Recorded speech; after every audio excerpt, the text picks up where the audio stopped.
Good afternoon. This is Universal News Media. Today is June 14th, 2018.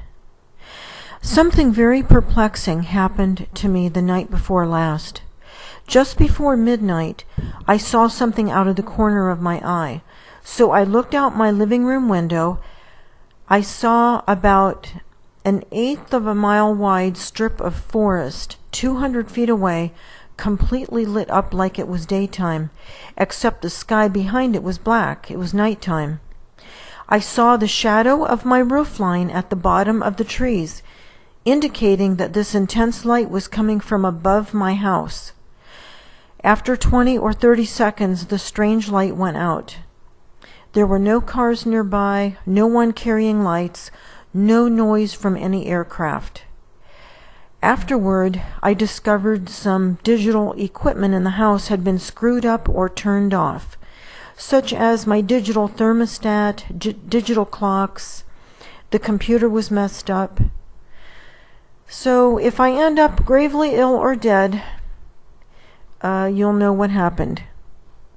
Anyway, let's look at some of today's videos from the FAA weather cams in Alaska. The north-facing weather cam in Tok shows the sun rising as a dome shape. Some viewers may recall that we saw this same dome shape yesterday. The sun is not really shaped like this. However, there is an artificial light source causing the dome shape to hide planets, such as this one, which is now emerging from the artificial glare. Some contrast helps to bring it into view.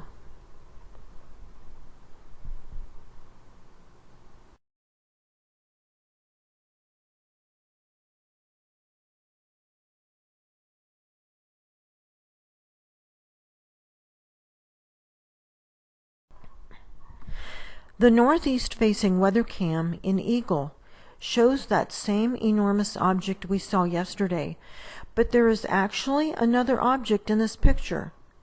There is a red planet in front of the striped object. It is very well hidden in the atmospheric chemicals, but if you look closely, you can see it. Some contrast was added to these images in order to be able to view the smaller red planet better. But look really closely because it is tough to see. You need to have a good computer screen in order to see it really well. But it's definitely there. Zooming in on some of these images also helps to see it better. I mentioned before that the contrast works much better if I avoid getting the sun or bright clouds or any kind of a glare into the area of contrast.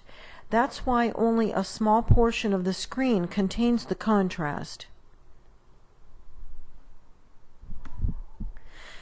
The east-facing weather cam in Ugonic Bay shows the large striped planet that we've seen many times in the past. The atmospheric chemicals make it nearly invisible, so look closely, because this one is also difficult to see. I've added some contrast to some of these images to bring out the details better. And then some enlargements help to look a little bit closer at it also. But it is difficult to see. I apologize for the difficulty in viewing it. But with the stepped up chemtrailing that they're doing across Alaska and Canada, it's a little more difficult to see these planets now. These celestial objects that we've been viewing are part of an approaching system. Many people ask when the system will make its closest pass to our Earth. A general indication of time is provided in the following screens of text. Please don't forget to like this video and subscribe.